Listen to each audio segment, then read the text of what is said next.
Hello mga taga, it's me, Sally. It's nice to see you again. So, ayun na nga. Super lit active na naman ang ating mini vlog. So, tatry tayo ngayon ng Ayong's Adventure Park sa Silang Cavite. So, second time ko nung punta dito kasi last year nakapunta rin ako. At naglalakad tayo. So, ayun nga, mga kagatanghali na kami umalis dyan. Kasi rest day. So, anong gagawin pag rest day? Siyempre, gagala. At siyempre, naglalangoy tayo. At parang gagawin natin ng days yan. So, 30 minutes lang siya galing sa bahay. Kasi sobrang lapit din talaga nito. At ayun na nga, sobrang ganda. Hindi mo talaga maila na may mga magagandang lugar sa here sa Silang Cavite. Sobrang ganda talaga ng mundo ko pag lalo na pag iniilibot mo siya. So ayun na nga, may nadaanan kaming Alpha Mart and then bumili na lang kami ng aming mga kakainin like junk foods. Ayan, kinuha ko na yung snack ko at cheese ring. So habang namimili, umaawra-awra muna tayo mga kaga.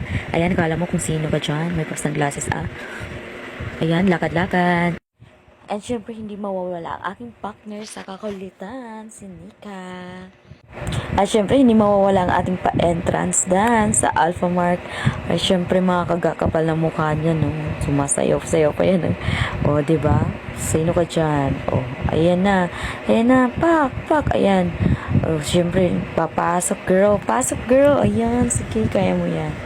Ayan, sige, kaya mo yan. Ayan. O, diba? Syempre, ako pa rin yung ending.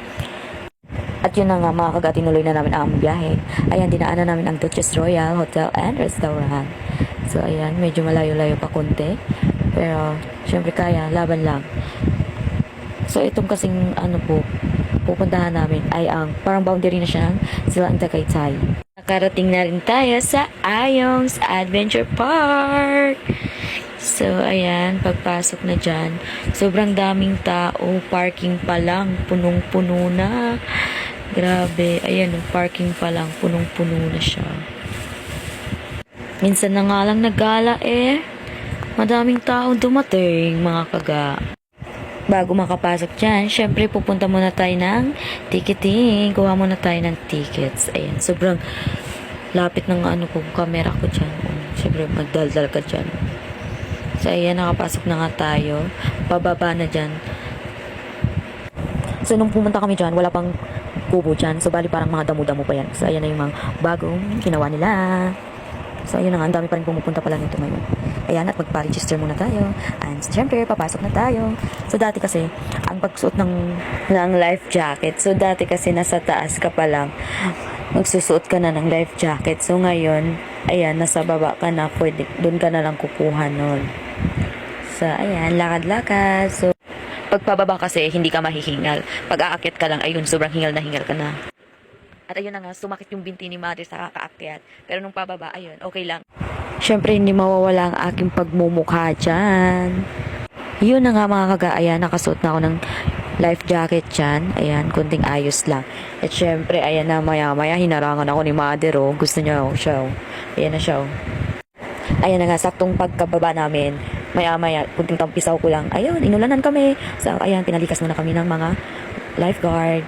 At nung tumila na nga ang ulan, mga kaga, ayan, tututampisaw na ang mga bata na nakawala. Ayan, sobrang happy ko dyan, kaga. Ayan, diba? Kala mo, feeling magaling mag-swimming. Yun pala, langoy aso lang yan. Ayan, tuwang-tuwa pa siya kasi nga, marunong na siya mag-floating. Syempre, may life jacket. Diba? Bida-bida.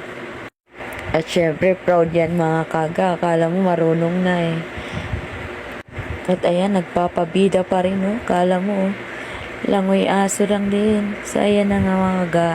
Matapos na at uwian na tayo. Sa buhay, kailangan mo din mag-enjoy, mag-relax. Huwag puro trabaho, stress kasi hindi ka makapag-focus sa kung anong mga ginagawa mo. So, kailangan din natin minsan ng pahinga. So, ayun na nga. Patapos na kami dyan. So, hindi na kami naligo dyan kasi diretso na kami pa-uwi at doon na lang sa bahay maliligo.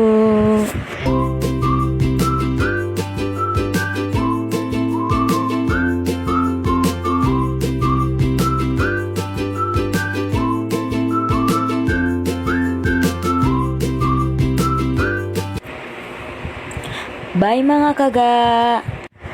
Huwag kalimutan mag-follow, like, comment, and share. Thank you for watching!